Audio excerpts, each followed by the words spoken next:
So let's extend this previous notion that we looked at to a 3-channel wire. See, the problem with a 2-channel wire is you can extend it, but you can't really retract it. And when you're trying to do a bootstrap, you usually need to go over certain sections of certain columns, for example, multiple times. So what we'd like is a wire that we can extend, but that we can also back up. And you can make wires that you can back up one step at a time, but usually what's most useful is just being able to take a wire and just completely retract it back to its original minimal length. So we're going to introduce a 3-channel wire, and it's going to look like this.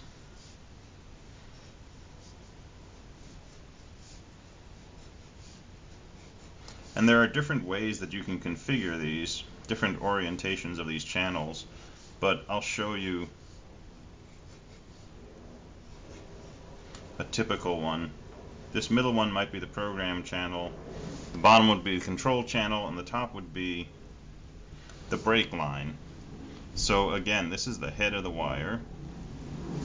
This is the target cell over which we have immediate control, and by controlling the PC and CC data inputs, we can control the D and C inputs respectively on this target cell.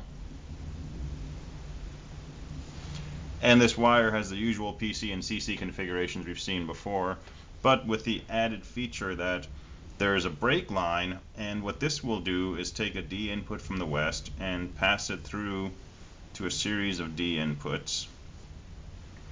But at some point, the D input will come down into the C input of the program channel's head cell.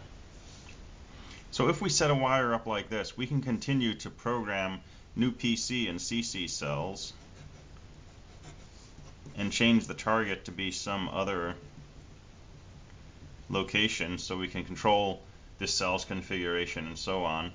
But at any point we can assert a 1 into the break line and hold that for 128 clock ticks in the 4-sided case, and what that will do is put this cell into control mode for 128 clock ticks. If we're not putting anything into the D input, we're just putting in zeros, it will clear out this cell's truth table, and then when we drop the break line, this cell here now has just a 0 in it.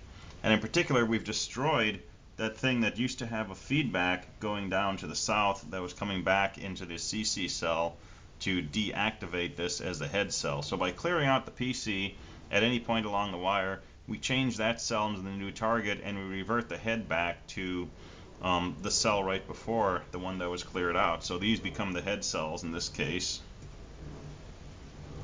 And we have control over this cell's D and C inputs. And again, we can program these, and we can use those to program these, and we can go on and build a longer wire. And then at some point, if we want to break the wire back, we assert the break signal, hold it high for 128 ticks, drop it low, and we return the head cells to here, and we have control over this cell again.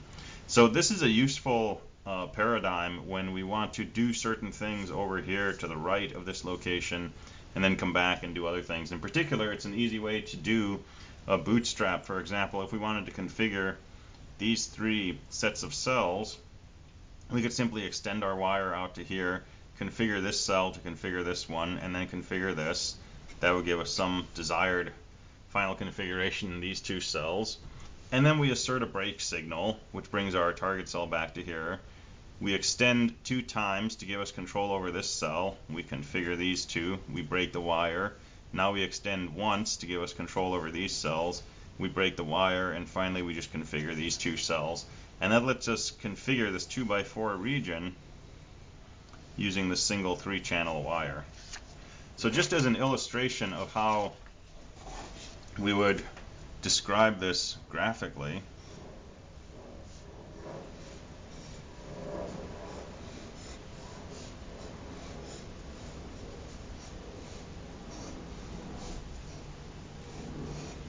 here's a piece of our 3-channel wire. Here's a head. Here's the program channel, control channel, and break line.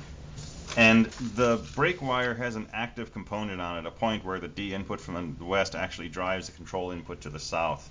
Back here, when we were just extending the wire and we wanted to carry the break line along, we were simply programming these cells along the break channel to just take data from the west and pass it to the east.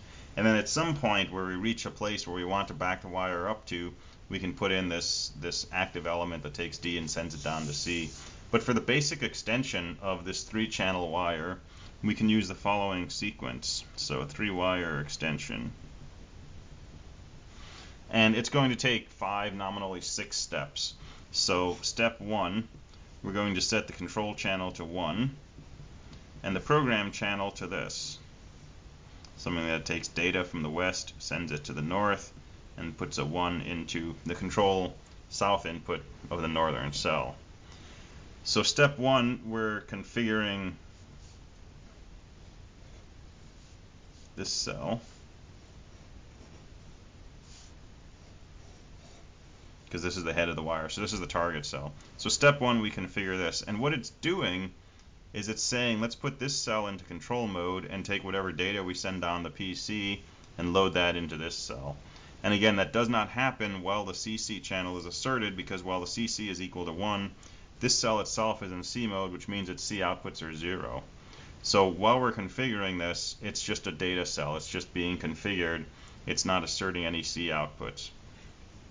Step 2, we return the CC equal to 0, and now this cell is in D mode. It's active. It's configuring this cell on the break channel, and it's taking whatever comes in on the D input and passing that to the north. So my program channel is just going to be this simple wire that moves data from one side to the other.